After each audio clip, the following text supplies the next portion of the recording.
వాక్యం గత 10 రోజుల నుండి ఇంకని దేవుడు ఈ వాక్యం నేను మాట్లాడతాను. దేవుడిని చూస్తా ఉన్నాం. వేసి పాట కూడా కరెక్ట్గా ప్రార్థన కట్టుకుంటూ ఉన్నది.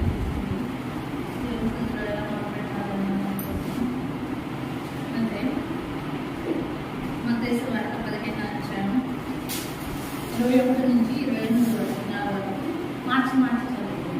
మత్తయి సువార్త 15వ అధ్యాయం 21వ వచనం నుంచి 28వ వచనం వరకు మార్చి చదువుకుందాం.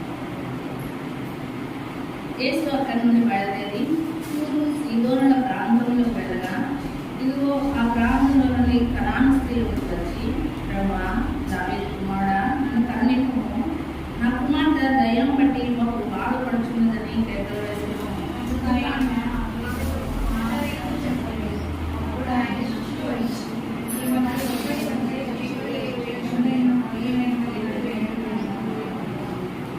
ఆయన ఇశ్రాయేలు వారై నశించిన గొర్రెల ఎదుకే కానీ మరి ఎవరి ఎదుగును నేను పంపబడలేదని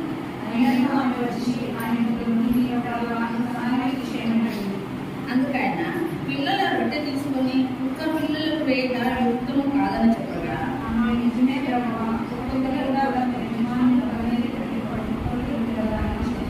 28వ వచనం అందరం అందుకే అమ్మా, నీ శ్వాసం ఉన్నది, నీ కోరినంటే నీకు అవునుగా కానీ నాన్నతో చెప్పాను. ఆ గడిలోనే కుమార్తె స్వస్థత అందను. వాక్యంలో అనేక విషయాలు ఉన్నాయి. దానికి సవాలే కానీ మనకు అవసరమైన ఈ స్త్రీల పరిచయం అవసరమైన కొన్ని వచనాలే మనం చూద్దాం. ఇక్కడ చూస్తే తూరు సీదోనుల ప్రాంతంలోకి వెళ్ళగా యేసు ఆ ప్రాంతంలో కనాను స్త్రీ కూడా ఎక్కడికి వచ్చింది? కనాను స్త్రీ యేసు ప్రభు దగ్గరికి వచ్చింది. యేసు ప్రభు ఎక్కడున్నాడు? సజీవులుగా ఉన్న కాలంలో, యేసు ప్రభు ఈ లోకంలో సంచరిస్తున్న కాలంలో, ఆయన ప్రాంతాలకు వెళ్ళి స్వార్థ ప్రకటిస్తున్న కాలంలో, ఆ యొక్క తూరు సీదోను అనే ప్రాంతానికి వచ్చినప్పుడు ఆ కనాను స్త్రీ ఒకటి యేసు ప్రభు దగ్గరికి వచ్చింది.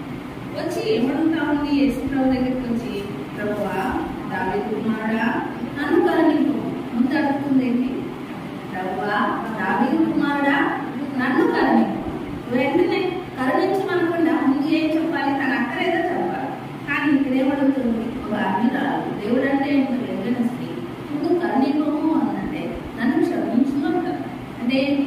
నన్ను కరుణింపు, నన్ను క్షమించు. నేను ఇప్పటి వరకు మనం గుర్తెరగలేదు. ఇప్పటి వరకు నేను ఆయా చోట్ల తిరుగుతున్నాను, ఆయా స్థలాలకు వెళ్తూ ఉన్నాను. మిమ్మల్ని గుర్తెరగకుండానే నా ఇష్టానుసారమైన జీవించాను.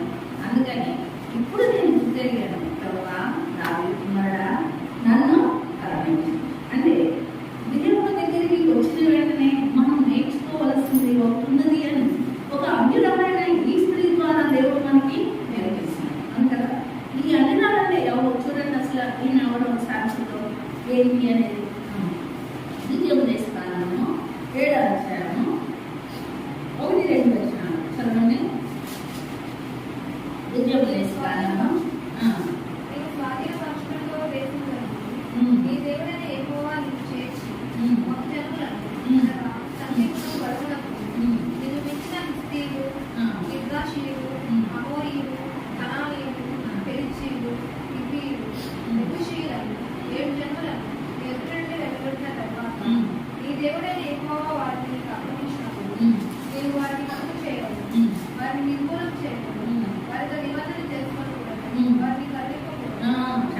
ఇక్కడ ఏమంటారు?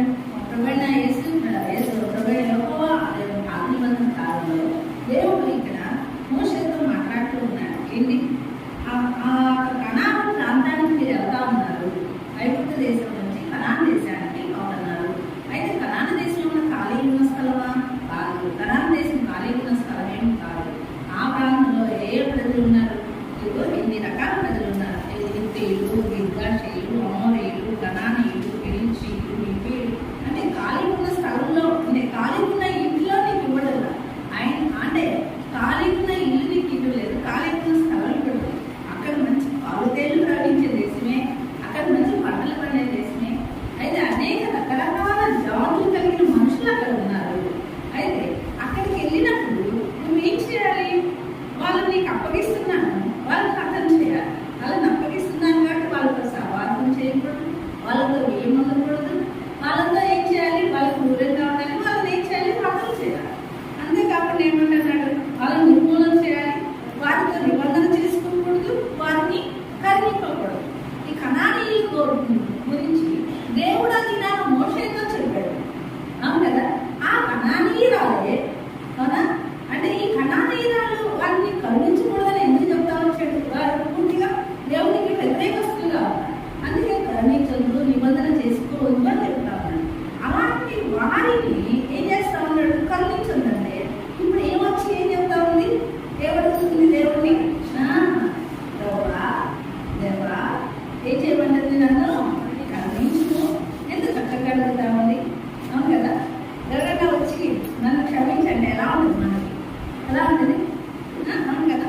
ఇక్కడ కూడా దేవుడి దగ్గరికి వచ్చి ప్రభా దావీదు కుమారుడా నన్ను కరుణించాలని తెలుసు ఈ కనానీయురాలికి, అవును కదా, మమ్మల్ని కనిపిస్తే అతను చేస్తారని తెలుసు, ఒక అన్యులకి ఇక్కడ అవకాశం లేదని తెలుసు, కానీ ఈమె దేవుడి దగ్గరికి వచ్చేయమంటా ఉంది, నన్ను కరుణించమంటా ఉంది. అయితే కరుణించమని అడుగుతూ ఏమంటా ఉంది, డైరెక్ట్గా తన అక్కరేంటో చెప్తా ఉంది, ఏమని, నా కుమార్తె దయ్యం పట్టి ఒక బాధపడుచున్నదని కేకలు వేసింది.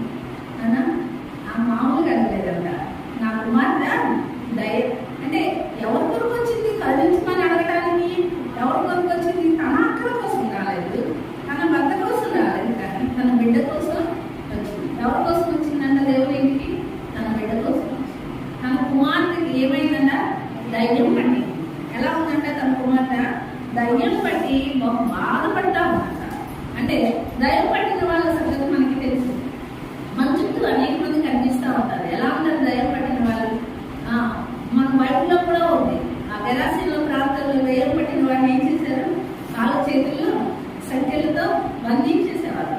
ఎంతమంది దయ్యం పట్టిన వాళ్ళు తమ గాయపరుచుకుంటారు, ఇతరులను దూషిస్తారు, ఇతరుల మీద రాళ్ళు వేస్తారు, ఒక చోట నిలవరు, ఒక చోట పడుకోరు, ఒక చోట నిద్రించరు, అంతేకాదు సరైన ఆహారం తీసుకోరు.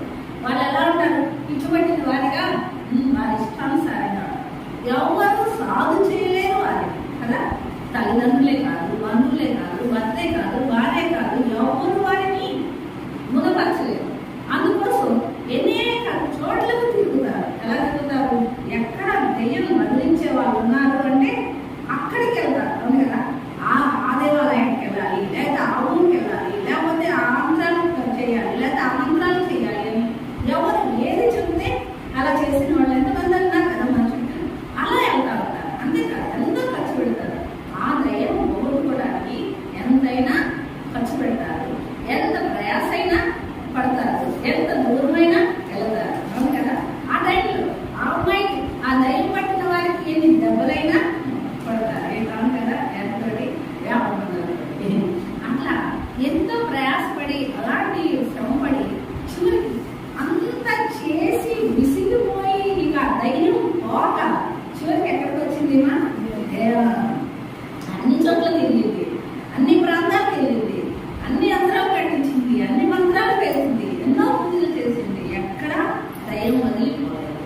అప్పుడు గుర్తొచ్చాడు ఎవరు, యేసు ప్రభు అందరినీ బాగు చేస్తారన్నారు కదా, అందరి దయ్యాలు నిలబడతారన్నారు కదా, నా కుమార్తెను బాగు చేస్తాడేమో, వెళ్దామని చెప్పి వచ్చి ముందేమడుగుతా ఉంది, నా కుమార్తెను బాగు చేస్తాడేమో అని చెప్పి ఆ శిష్యులు పట్టుకోలేదు. కానీ డైరెక్ట్గా ఎవరి దగ్గరికి వచ్చింది, డైరెక్ట్గా యేసు దగ్గరికే వచ్చింది. యేసు దగ్గరికే వచ్చింది కానీ పక్కనున్న ఎవరి దగ్గరికి వెళ్ళలేదు.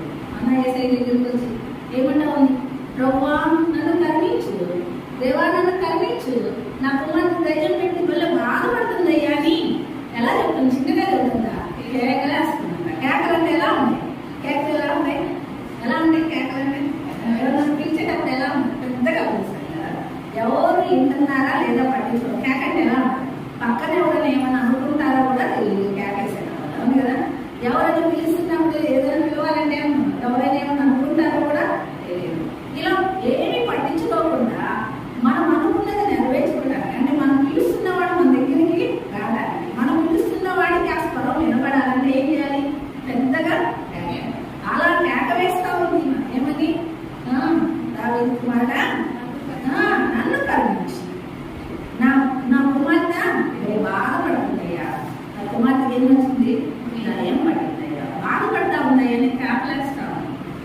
కేకలేస్తా ఉందే, ఆ కేకల సౌండ్ కూడా యేసు ప్రభు వెనక చూడలేదంట. ఇంకైతే ఒక అతను దారి పక్కన వెళ్తున్నప్పుడు యేసు ప్రభు గుండె పిచ్చగాడు వెళ్తా ఉంటే ఏం చేస్తా ఉన్నాడు, వెంటనే అతను కేకలేస్తున్నాడు, దావీదు కుమారుడా నన్ను కరుణించని గుండె పిచ్చగాడు అడిగితే ఏం చేస్తా ఉన్నాడు యేసు ప్రభు వెంటనే వెనక శిష్యులు అరోమా కూర్చొని కానీ ఏం చేస్తా ఉన్నారు, కేకలేస్తా ఉన్నారు. అలాంటి కేక విన్న వెంటనే దేవుడు ఏం చేశాడు, అయిపోయాడు, ఎందుకు వచ్చాడు, కళ్ళు ఉంటాడు, అతన్ని స్వస్థపరిచాడు, చూపించాడు. అలాంటివన్నీ ఉన్నది. వెంటనే ఏం చేస్తా ఉంది, చూడండి మళ్ళా ఈ సేనాదయ్యాలు పట్టిన అతను ఆ సమాధంలో ఉన్నప్పుడు అతను తను తాను గాయపరుచుకుంటున్నాడు, కానీ అతను వెళ్ళాడు ఆ ఏసై దగ్గరికి, అతను వెళ్ళాలి. కానీ ఏసయ్య అతని దగ్గరికి వెళ్ళాడు, అవును కదా. అతను వెళ్ళాల సేనాదయ్యాలు పట్టిన అతను సమాధంలో ఉండి కాళ్ళ చేతుల్లో సంఖ్యలు పట్టినప్పుడు ఎలా ఉన్నాయి పరిస్థితి, తను తాను గాయపరుచుకుంటే తను తాను ఇబ్బంది పడుతున్న ఆ సమయంలో ఎలా ఉందంట చూడండి. అలాంటి పరిస్థితుల్లో ఏం చేస్తా ఉన్నాడు,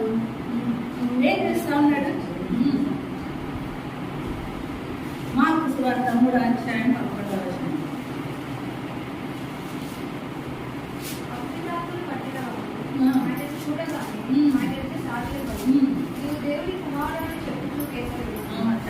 ఈ అభివృద్ధాత్మ పట్టిన వాడు కేక వేస్తా ఉన్నాడు, నా ఎందుకు రావద్దని కేక వేస్తా ఉన్నాడు, అవును కదా.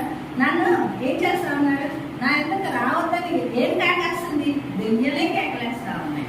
అయితే దేవుడే ఆ సేనాదయ్యాలు అతని దగ్గరికి వెళ్ళి అతన్ని బాగు చేశాడు, అవును కదా. అతనితో మాట్లాడాడు, అతన్ని స్వస్థచిత్తుని చేసుకోవచ్చాడు. అంటే దేవుని యొక్క ఉద్దేశం మన పక్షాన ఉంటే దేవుడు తప్పక బాగు చేస్తాడు, దేవుడే వచ్చి బాగు చేస్తాడు, దేవుడే వచ్చి స్వస్థపరుస్తాడు. అయితే దేవుని యొక్క ఉద్దేశం మన పక్షాన లేకుండా ఉన్నప్పుడు, ఒకవేళ ఆలస్యం జరుగుతున్నప్పుడు మనం ఏం చేయాలన్నా ఇలా కేకలే. ఈ స్త్రీ ఏమైంది, ఈ స్త్రీ పక్షాన దేవుని యొక్క ఉద్దేశం ఏమైందో. అయితే ఈ స్త్రీ విషయంలో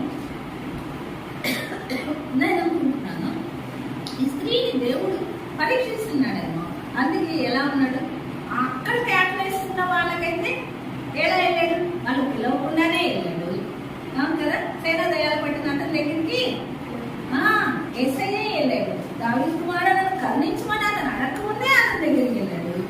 ఇతనైతే ఆ రోడ్డు పక్కన వెళ్తున్నప్పుడు ఆ గుడ్డి భిక్షగాడు కేకలు వేశాడు, వెంటనే ఆగాడు, అతను స్వస్థపరిచాడు. ఈమైతే ఆయన దగ్గరికే వచ్చింది, ఆయన దగ్గరికే వచ్చి బాధపడతా ఏడుస్తా, అయ్యా నా కుమార్తెను బాగు చేయని రోధిస్తాను, బాధపడతాను. అయితే అందుకైనా ఆమెకు ఒక్క మాట అయినా చెప్పండి. చూడండి ఇంకో వాక్యం తీసుకున్నాం. ఇర్మియా పుస్తకం 35వ వచనంలో, ఇర్మియా పుస్తకం 35వ వచనంలో మాట ఉంది. ఎట్లా కేకలేస్తుందో, ఎలాంటి కేకలేస్తుందో చూడాలి. సమాధానం లేని కాలంలో నీతి చేతను దిగులు చేతను జనులు కేకవేయగా వింటున్నారు. ఎలా వస్తుంది ఇప్పుడు అమ్మ, సమాధానం లేదు. ఎలా వస్తుందంట, వీటి చేతను జనుల చేతను దిగులు చేతను, అవునా, ఆమె కేకేస్తాం, దిగులుతో వేస్తాం. ఎందుకు ఆ దిగులు, ఆ వీధి ఎన్నో సంవత్సరాల నుంచి నేను అన్ని ప్రాంతాలు తిరిగానయ్యా, ఎంతో ఖర్చు పెట్టానయ్యా, ఎంతో శ్రమ పడ్డానయ్యా, ఆయా ప్రాంతాలకి అమ్మాయి రోజు తీసుకెళ్తున్నానయ్యా, అయినా తగ్గలేదయ్యా అని ఆ దిగులు, ఆ భీతి, ఆ బాధతో కేకలేస్తా ఉన్నాను. ఎలా కేకలేస్తుంది, సమాధానం ఉండలేదంట. ఆ బిడ్డ అలా ఉంటే, కన్న కుమార్తె అలాంటి స్థితిలో ఉంటే, అలా పుట్టుకుంటూ ఉంటే దయ్యం పట్టి చూడలేక అన్ని ప్రాంతాలకు తిరిగి చివరికి సమాధానం లేదు, ఆ బిడ్డ తింటలేదని తను తినక ఆహారం లేని పరిస్థితిలో నీరసించిపోతా ఏం చేస్తా ఉందంట, కేకలేస్తా. ఎక్కడికి వచ్చి కేకలేస్తా ఉంది, ఒంటరిగా ఉంది, కేకలేదు. అన్ని తిరిగి తిరిగి అలసిపోయి వచ్చి కేకలేస్తా ఉంది. అయితే చూడు ఎలా ఎందుకు ఎలా వేస్తుంది, సమాధానం లేదు, వీధి పడతా దిగులు పడతా వేస్తా ఉంది. ఆ కేక ఎలా వేస్తుందన్న చూడండి. ఇంకొక ఎలా వేస్తుందో ఇంకొకటి యోనా పుస్తకంలో, యోనాలో వాక్యం, యోనా పుస్తకము 2వ అధ్యాయము 2వ వచనం. నేను ఉపద్రవంలో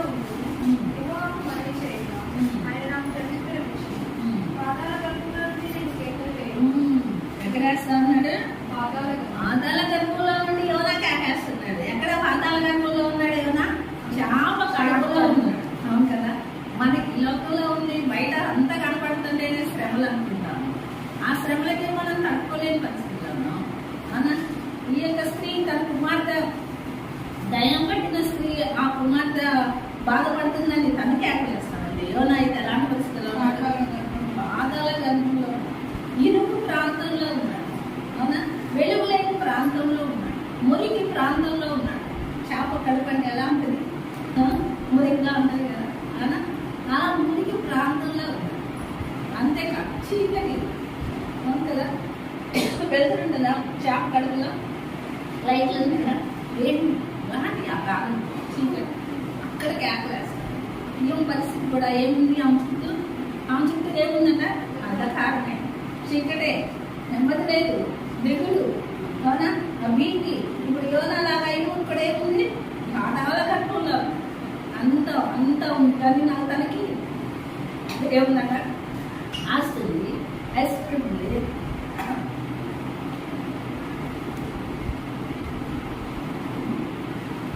ఏమున్నాయంట?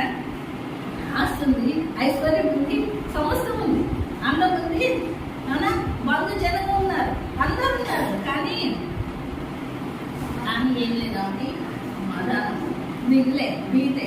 ఆ కుమార్తె పడిపోతా ఉంది, దయ పట్టినమ్మాట అలా కొట్టుకుంటా ఉంది.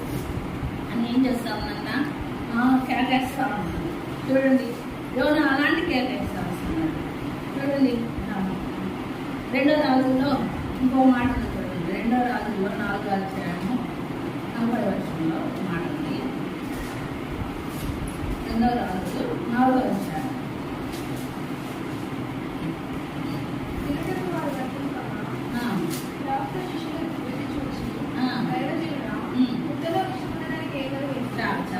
ఏముంటుందంట?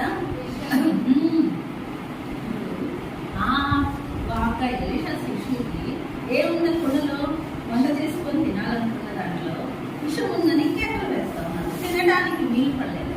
ఇప్పుడు ఆమె జీవితంలో ఇప్పుడు ఏముందంట? విషమే.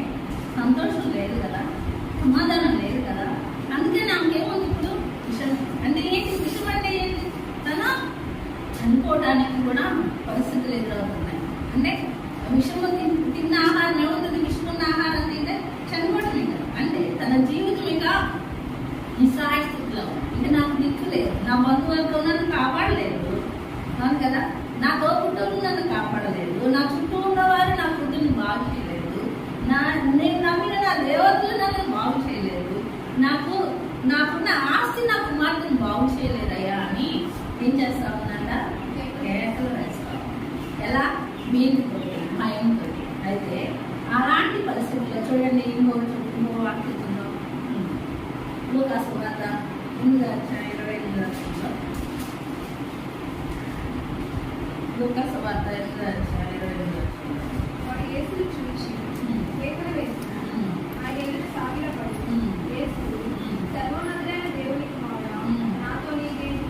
నన్ను బాధపరచుకుని చాలు ఈ యొక్క ప్రార్థనలు అయితే బాధపరచుకొని కేకలేస్తున్నారు. కానీ ఈమైతే ఎలా? నన్ను బాగు చేయని కేకలేస్తాము. అయితే ఎలాంటి పరిస్థితుల్లో కేకలేస్తాము? సమాధానం లేని పరిస్థితులు, పాతాళ గర్భంలో, అగాధంలో, చీకటిలో, నెమ్మది లేని పరిస్థితులు. అవును కదా, అలాంటి పరిస్థితుల్లో కేకలేస్తా ఉంటే దేవుడు ఎలా అన్నాడంట? చూడండి, మత్తయి సువార్త 15వ అధ్యాయము చదువుగా తర్వాత వచనం. అందుకు ఆయన ఒక్క మాట అయినా చెప్పలేదన్న. అలాంటి పరిస్థితుల్లో నుండి కేకలేస్తా ఉంటే అంతమందిని కాపాడిన దేవుడు ఒక్క మాట కూడా చెప్పకుండా అలా వెళ్ళిపోతా ఉన్నాడు. అలా వెళ్ళిపోతా ఉంటే చూడండి, ఎందుకు వెళ్ళిపోయాడో ఒకటి చెప్తా ఉన్నాడు. అప్పుడు ఆయన శిష్యులు వచ్చి, ఈమె మన వెంబడి వస్తూ ఉంది, కేకలేస్తా ఉంది, ఒకసారి ఆమె పంపించేయ్యా అని చూసి శిష్యులు ఏమంటా అన్నారు? అనేక మంది వెంబడించేటప్పుడు శిష్యులు అనేక మంది కేకలేస్తా ఉన్నప్పుడు శిష్యులు ఏం చేశారు? ఆ కేకల్ని ఆపేవాళ్ళు. వాళ్ళని ఏం చేసేవాళ్ళు? ఏసై దగ్గరికి రాకుండా వెనక్కి పంపించేస్తారు వాళ్ళు. కానీ ఈమె విషయంలో ఏం చేస్తున్నారు? ఈమె కేక శిష్యుల హృదయాన్ని కూడా కదిలించేసింది. అవును కదా, వాళ్ళందరూ కేకలేస్తున్నప్పుడు మీరు ఆగిపోండియ్యా, మీరు వెనక్కుండయ్యా అని దేవుడు వినపడకుండా అరవని కూర్చోబెడతా ఉండేవాళ్ళు. ఈమె కేకేస్తున్నప్పుడు అరవకుండా చేశారా? అరవకుండా చేయకుండా ఈమె కేక హృదయ విధారకంగా ఉందేమో, బాధ పెడతా ఉందేమో. అందుకని ఏం చేస్తా వచ్చారు? వాళ్ళు గొడవ చేసేని అడుగుతున్నారు. ఏమని? ఏం దేవుని పంపివేయ్యా. మేము కేక పడతా ఉంది, మేము వెళ్ళకపోతాము. ఆమె ఒకసారి ఆ కేకినయ్యా ఏంటో అని చెప్తాము. అయితే చూడండి ఆయన ఏమంటా ఉన్నాడు 24వ వచనంలో. ఆయన ఇశ్రాయేలు ఇంటి వారిని నశించిన గొర్రెల యొద్దకే రాను, మరి ఎవరి యొద్దకు నేను పంపబడలేదు. చాలు. ఇక్కడ ఎవరి కోసం వచ్చాను అంటున్నాడు? ఇశ్రాయేలు ఇంటి వారికి వచ్చాడు. నశించిపోతున్న వారి కోసం వచ్చాను అంటున్నాడు. అంటే వీళ్ళు నేను నశించిపోతున్నామని గ్రహింపు లేకుండా వాళ్ళు ఇష్టానుసారం జీవిస్తున్న వారు. అందుకే ఆమె యొక్క విశ్వాసాన్ని చూడాలని, ఆమె ఎలాంటి స్వభావం కలిగి ఉందోనని దేవుడు పరీక్షించడానికి నేను ఆలస్యం చేస్తా ఉన్నాను. అలా వెళ్ళిపోతా ఉన్నాడు. అందుకే ఏమంటా ఉన్నాడు చూడండి 25వ వచనంలో. అయినను ఆమె వచ్చి ఆయన దొరికి, ప్రభువా నాకు సహాయం చేయండి. ఇక్కడ బ్రతిలాడుకుంటుంది. ఎలా అడుగుతుంది? బ్రతిలాడుతా ఉంది. ఏమని అడుగుతా ఉంది? నేను ఇశ్రాయేల్ కోసం వచ్చాను కానీ ఇంకెవరి కోసము రాలేదు. నశించిపోతున్నారు వాళ్ళు, అందుకే నేను వాళ్ళని రక్షించడానికి వచ్చాను కానీ మీకోసం రాలేదన్నమాట. అయితే ఆమె ఏమంటా ఉంది? ప్రభువా నాకు సహాయం చేయమని ఆయన మొక్కుతుంది, ఆయన పాదాలు పట్టుకుంటుంది, బ్రతిలాడుకుంటామని. అప్పుడు అందుకే ఆయన ఏమంటా ఉన్నాడో చూడండి. పిల్లల రొట్టె తీసుకొని కుక్క పిల్లలకు వేయక మొత్తం కాదని చెప్పగా ఆమె నిజమే ప్రభువా పిల్లలు కూడా తమ యజమానుల బల్ల మీద నుండి పడుకొని తిరుగుతారా అని చెప్పింది. చాలు. నిజమే ప్రభువా కుక్క పిల్లలు కూడా తమ యజమానుల బల్ల మీద నుండి పడు ముక్కలు తినను కదా. అవును కదా. అంటే ఈ ఆమె వెంటబడుతూ వస్తా ఉంటే నశించుకున్న వాళ్ళకే కదా, నశించుకోవడం కాదు కదా అని అడుగుతున్నప్పుడు దేవుడు ఏమంటున్నాడు? పిల్లలు రొట్టె ముక్క తీసుకొని నేను కుక్క పిల్లలకి ఏంటంటే ఇప్పుడు ఆమె ఎలా కనపడుతుందంటే అవును కదా. ఆమె అంత బ్రతుకు లాంటి దీని రాయాలి అడుగుతున్నప్పుడు ఆ మాట అంటే ఆమెకు ఎలా ఉండాలి? ఇప్పుడు అవునా, కోపం రావాలి కదా. అంటే దానికి కూడా ఆమె కోప్పడుతుంది. ఏమంటా ఉంది? నిజమే ప్రభువా కుక్క పిల్లలు కూడా తమ యజమానుల బల్ల మీద నుండి పడు ముక్కలు తినను కదా. తింటున్నప్పుడు యజమానుల పిల్లలు తింటున్నప్పుడు తినేటప్పుడు ఒక ముక్క కింద పెడితే ఆ ముక్క పిల్లలు కుక్కలు తిన్నాయి కదా. నన్ను ఆ విధంగా అనుకున్నా ఒక్క ముక్కనా అంటే ఈవిడ ఉద్దేశం ఏంటి? నాకు పెట్టేంత అవసరం లేదు, కనీసం చిన్న ముక్కైనా చాలు అని లోపడతాము. అంటే విధేయురాలుగా ఉంది. అంటే ఆమె ఎంత తగ్గించుకుందో, అంత ఆస్తున్నా, అంత ఐశ్వర్యం ఉన్నా, అంత బంధువర్గం ఉన్నా ఏది నన్ను కాపాడలేదని గుర్తిరిగింది. నాకు ఇంక దేవుడే దిక్కనుంది, దేవుడు ఎందుకు వచ్చింది? దాన్ని ఏం చేస్తా ఉంది? ఆమెలో దేని చూస్తా ఉన్నాడు దేవుడు. అందుకే తనను పరీక్షిస్తా ఉన్నాడు, పరిశీలిస్తా ఉన్నాడు. అంటే ఏంటి? ఆమె రొట్టె అంతా అవసరం లేదు, ఆమెకు కావాల్సింది అంటే ఏంటి? రొట్టె అంతా తింటేనే కడుపు నిండుతుంది అనుకోవటం లేదు. ఒక ముక్క ఇచ్చినా నా బిడ్డ బతుకుతుంది. నువ్వు ఒక్క మాట చెప్తే నా బిడ్డ బతుకుతుంది. నువ్వు ఒక్క మాట చెప్తాయి అవునా? మాట మాత్రం సెలవిస్తే చాలా అనుకున్నాం కదా. నువ్వు ఒక్క మాట చెప్తే నా బిడ్డ బతుకుతుంది అని ఆ ఒక్క మాట కోసం, ఆ ఒక్క మొక్క కోసం ఆమె ఆశపడతా ఉంది. రొట్టెంతా కావాలని ఆశపడుతుంది. అంతే కదా. అంత బ్రతులాడుతున్నప్పుడు ఆమె వెంటనే సహాయం వచ్చిందా? వెంటనే సహాయం రాదు. అంత బ్రతులాడుతున్నా, అంత ప్రాధాయపడుతున్నా వెంటనే సహాయము ఆమె నాకు సహాయం చేయమని ఏం చేస్తా ఉంది? ఏడుస్తా ఉంది. అంటే ఎప్పటిదాకా ఏడుస్తా ఉంది? ఎప్పటిదాకా బ్రతులాడుతా ఉంది? దేవుడు కార్యం చేసేంత వరకు, దేవుడు జాబ్ చేసేంత వరకు, దేవుడు తన బిడ్డను బాగు చేసేంత వరకు అన్నా కానీ, అంటే కుక్క పిల్లలతో పోల్చినా కానీ తను ఎక్కడ నిరాశపడ్డా, ఎక్కడ ఆవేశపడ్డా, అవునా? ఎక్కడ వెనకడిగే లేదు, ముందుకడిగే వస్తా ఉంది. నన్ను నాకు సహాయం చేయాలి, నన్ను కరుణించాలి. ఎలా అడుగుతాం అంటే తను జవాబు చేసేంత వరకు అడుగుతానే ఉంటాం. అంతేకాదు తను చెప్పవలసిందేదో ఆ పాయింట్ ఏం చేస్తా ఉంది? కరెక్ట్గా చదవాలి. నా కుమార్తెకు మన జీవితంలో కూడా మనం దేవుని ఇంటికి వచ్చేటప్పుడు ఎలా రావాలి? ఒక అక్కర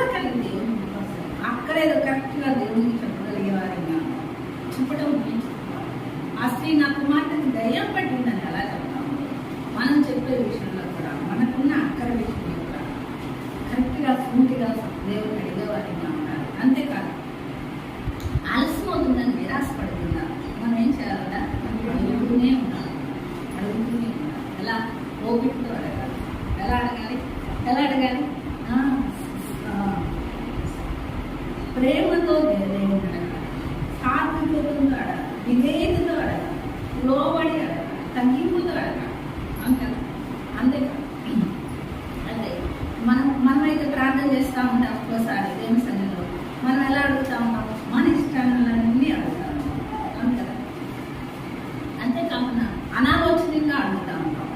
మళ్ళీ ఎలా అడుగుతూ ఉంటాం గర్వంతో అహంకారంతో అడుగుతూ ఉంటాం. అవిధేయతతో అలా ప్రార్థన చేసేవాళ్ళు. మనలో గర్వంగా అడుగుతున్నామా, అహంకారంగా అడుగుతున్నామా, లేకపోతే ఎలా అడుగుతున్నామా, ఎక్కడ అడుగుతున్నట్టే ఉంటాం, మన ఆలోచనలు ఎక్కడో ఉన్నాయి, అలా ఆలోచనగా అడుగుతున్నామా అనేది కూడా దేవుడు మనల్ని ఇస్తాడు. అంటే దేవునికి ప్రార్థన చేసే సమయంలో ఈ స్త్రీ ఎలా అడుగుతుందనేది కూడా మనం గుర్తు చేసుకోవాలి కదా. అంతేకాకుండా చూడండి, తన సొంత ఆలోచనతో, తన సొంత శక్తితో, తన సొంత బలంతో, సొంత డబ్బుతో, సొంత బలంతో అసలు ఏమి చేయలేము. మనం కూడా మన జీవితంలో మన సొంత ఆలోచనలు, సొంత ఉద్దేశాలు, మనకు ఉన్న డబ్బు, మన ఉన్న బలం, మన బంధువర్గం ద్వారా మనం ఏది సాధించలేము. అందుకని ఇక్కడ ఏమంటా ఉన్నారంటే మనం దేవుని సన్నిధిలో పట్టుదల కలిగి ప్రార్థన చేసేవారిగా ఉండాలి. పట్టుదల కలిగి దేవుని సన్నిధిలో అడిగేవారిగా ఉండాలి. అందుకే వచ్చాడు అంటాడు, ప్రార్థన అడిగే విషయంలో మామూలుగా అడుగుతున్నామా, ఆసక్తితో అడుగుతున్నామా, అత్యాసక్తితో అడుగుతున్నాం. అత్యాసక్తితో చేసి పొందిన వారు ఉన్నారా లేదా? ఎవరు చేశారు? సంఘం అంతా ప్రార్థన చేసింది అత్యాసక్తి. మనం కూడా ప్రతిదినం 9 గంటల నుంచి చేస్తున్న ప్రార్థన ఎలా చేయాలంటే ఇప్పుడు అత్యాసక్తితో చేయాలి. మన అక్కర తీరడానికి చేయాలి. మన అక్కరేంటో సూటిగా చెప్పాలి. అవును కదా. మనం ప్రార్థించే సమయంలో ఓపికతో దేవుడిని అడిగే వారంగా ఉండాలి. చూడండి 28వ వచనం.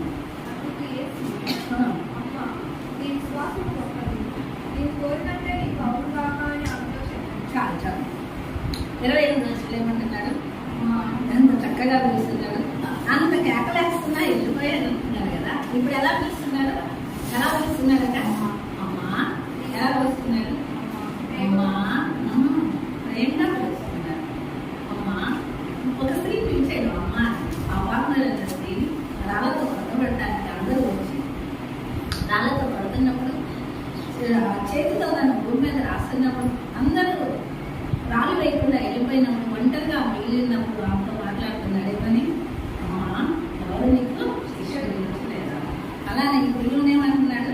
అమ్మా, నీ విశ్వాసము అంటారు. ఎలా పిలిచాడు? అందుకే ఒక పాట, అమ్మా అని పిలిచేవా, అమ్మా అని పిలిచేవ ప్రభువా, అది ఎవరు పిలువా అని పిలువు, అది ఉన్నాడు వినని పలుకు. ఆ పదాన్ని నేను ఎప్పుడు వినలేదు. అంత ప్రేమగా పిలిచేవారు కూడా ఎవరు లేరు. అలా ఇప్పుడు ఆమె అంత ప్రేమగా, అమ్మా నీ విశ్వాసము గొప్పది, నీవు కోరినట్టే నీకు అవునుగా, కానీ నువ్వు ఏదైతే అడుగుతున్నావో, నువ్వు ఏదైతే కోరుకున్నావో అది జరుగుతుంది అన్నాడు. అవును కదా. వెంటనే ఏమైందంటే ఆ గడియలోనే, ఏ గడియలో దేవుడు ఎప్పుడైతే చెప్పాడో ఆ గడియలోనే ఆమె కుమార్తె వస్తుంది. నిజంగా దేవుని దగ్గర కార్యాన్ని పొందేంత వరకు ఎలా అవును కదా, ఎంతో వేయపరిచిన. అయితే ఒకవేళ తోబుట్టులు, బంధువులు యేసు ప్రభు దగ్గరికి వచ్చేటప్పుడు అనేక ఆటంకాలు పెడుతుంటారు. మనం వెళ్ళకూడదు, అవును కదా, అనేక రకాలైన మాటలు మాట్లాడుంటారు. అయితే అవన్నీ ఏం చేస్తున్నామా, పట్టించుకోలేదు. తన వంశావళిని పక్కన పెట్టుకుంది, తన జాతిని పక్కన పెట్టుకుంది, తన కులాన్ని పక్కన పెట్టేసింది. అయితే ఆ ఆచార సంప్రదాయాలు అందరూ వ్యతిరేకించిన వ్యతిరేకతలు అవన్నీ ఏం చేస్తామని చెప్పి, అవన్నీ సమస్యలే. అవును కదా, దేవుని రావడానికి అవన్నీ సమస్యలే. వాటన్నిటినీ ఎదురు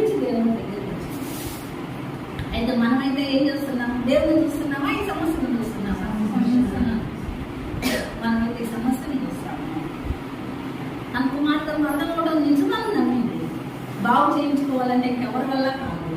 వీళ్ళు ఆపుతున్న వాళ్ళు ఎవరు నా కుమార్తెను బాగు చేయలేరు, నా దేవుడే బాగు చేస్తాడు, ఆ దేవుడి దగ్గరికి వెళ్ళాలి అనుకుంది, ఆ దేవుడి దగ్గరికే వెళ్ళింది. మనం వస్తుందా? అయితే మన జీవితంలో కూడా అనేక సమస్యలు ఎదురవుతూ ఉంటాయి. ఆమెలాగా ఆ స్త్రీ కనాన్ స్త్రీ ఎదుర్కొన్నట్టు మన జీవితంలో కూడా ప్రార్థించే సమయంలో అడుగుతున్న సమయంలో అనేక సమస్యలు ఎదురవుతూ ఉంటాయి, అనేక కష్టాలు ఎదురవుతూ ఉంటాయి, అనేక ఆటంకాలు ఎదురవుతూ ఉంటాయి. మనం కూడా ఏం చేయాలి? మనం అనుకున్నది సాధించేంత వరకు, మా దేవుడు మన పక్షాన్ని నెరవేర్చేంత వరకు పట్టుదలతో విశ్వాసంతో అడగాలి. ఎలా అడిగింది ఆ స్త్రీ? అనుకో కలిగింది, అనుకోగా ఉందా? విశ్వాసంతో ఉంది, నమ్మకంగా ఉంది, వివేకంగా అడుగుతా ఉంది. మళ్ళా వదలకుండా పట్టుకొని దేవుణ్ణి నాకు సహాయం చేయాలి, నాకు సహాయం చేయాలి, పట్టు వదలని ప్రార్థన అంతగా దాడింది. యోనా పాదాల గర్భంలో మొదలుపెట్టింది. ఆమెకున్న పరిస్థితి అలాంటి మనం కూడా ఎలా ప్రార్థన చేయాలి? మనం కూడా ఎలా ప్రార్థన చేయాలి? పట్టుని మన అక్కల కోసం, మన భర్తల కోసం, బిడ్డల కోసం, మన కుటుంబీకుల రక్షణ కోసం, మన బంధువర్గాల రక్షణ కోసం, మన చుట్టూ నశించిపోతున్న వారి కోసం ఎలా ప్రార్థన చేయాలి? ఇలాంటి పట్టుదలతో అలవాటుగా ప్రార్థన చేస్తే మనం సాధించలేకపోతున్నాం. ఇన్ని సంవత్సరాల నుంచి అలవాటుగా చేస్తా ఉన్నాం, రక్షించబడి ఇన్ని సంవత్సరాలు అయింది, చేస్తున్నాం, వాళ్ళలో మార్పు లేదు, చేస్తున్నాం, వాళ్ళలో కార్యం జరగలేదు. అయితే ఈ స్త్రీలాగా మనం కూడా ఏం చేయాలి? పట్టు వదలని వారంగా మన దేవుడు మన పక్షాన కార్యం జరిగేంత వరకు మనం ఎలా చేయాలి? శ్వాసంతో ప్రార్థించాలి, ఎలా తగ్గించుకొని ప్రార్థించాలి. ఈ కనాన్ స్త్రీ ఆమెకు అన్నిరాలైనా కానీ ఆమె దేవుడిని అడిగే విధానం నేర్చుకుంది. మనం దేవుని బిడ్డలని చెప్పుకుంటున్నాం, దేవుని ఎరుగుతున్నామని చెప్పుకుంటున్నాం, దేవుని ఇంటి కోసం దేవుని ఆరాధిస్తున్నాం, దేవుణ్ణి అడిగే విషయంలో ఇంకా చాలా కానీ మనం దేవుడి సన్నిధిలో దోచాడే విషయంలో, దేవుడి సన్నిధిలో మన అక్కరేగా కరెక్ట్గా చెప్పే విషయంలో కూడా చాలా వారిగా అలవాటుగా, ఆచారంగా, నామకార్థంగా, మనుషుల కొరకు, మనుషుల మొక్కు కొరకు దేవుని సన్నిధిలో పంపెట్టేవారంగా ఉంటాము. అందుకే దేవుడి జ్ఞానం మాట్లాడతాము. మన ప్రార్థన దేవుని సన్నిధిలో ఎలా ఉండాలన్నా ధూపం వేసేదిగా ఉండాలి. మన ప్రార్థన ఈ స్త్రీలాగా మన అక్కర తీరేంత వరకు ప్రార్థన చేయాలి. మరి ఈ చివరి దినాల్లో మన ముందు అనేక అక్కర్లు ఉంటా ఉన్నాయి, మన సంఘాలు ఉన్నాయి, అంత మన చుట్టూ మన గ్రామ ప్రజల రక్షణ ఉంది, మన బంధు వర్గ రక్షణ ఉంది, మన తోబుట్టువుల రక్షణ కోసం, మన బిడ్డల భవిష్యత్తు కోసం అనేక విషయాలు మనం ఇక్కడ ఏం చేస్తా ఉన్నాయి? అలవాటు పెడతా ఉన్నాయి, సమాధానం లేకుండా చేస్తా ఉన్నాయి పరిస్థితులు, మనకు కూడా నెమ్మది లేకుండా చేస్తా ఉన్నాయి. పాదాల గర్భంలో ఏమైనా ఉందంటే మనం చుట్టూ కూడా చీకటి అడుగుకుంటా ఉంది పరిస్థితుల ప్రభావం. ఎందుకంటే అన్నిటి విషయంలో ఏం చేయాలి? కుంగిపోకూడదు, వెనుకంజ వేయకూడదు, నిరాశ పడకూడదు, విశ్వాసాన్ని పెట్టుకోకూడదు. అలాంటివి వచ్చినాక దేవుని సన్నిధిలో మొదలుపెట్టాలి, నిలిచి మొదలుపెట్టేవారన్నమాట. ఆ స్త్రీ వెళ్ళిపోయిందా? ఆ స్త్రీ ఒక్క పిల్లలకి వేయకూడదంటే వెళ్ళిపోయిందా? మన ఒక్క ముక్క చాలయ్యా, ఒక్క పిల్లలు కూడా మన కింద పడిన రకంగా తింటాయి కదా. ఆ స్థితిలోనైనా నేను ఒక్కరికైనా తీసుకుంటానంటే ఏదో బతుకుతాను. అలాంటి ఆత్మీయ అనుభవంలో మనం కూడా ఏం చేయాలి? దేవుని వెళ్ళి అందుకని మన అక్కర్లేంటో మనం దేవుని పైన చూద్దాం, దేవుని సన్నిధిలో అడుగుదాం, ప్రార్థన చేస్తాం.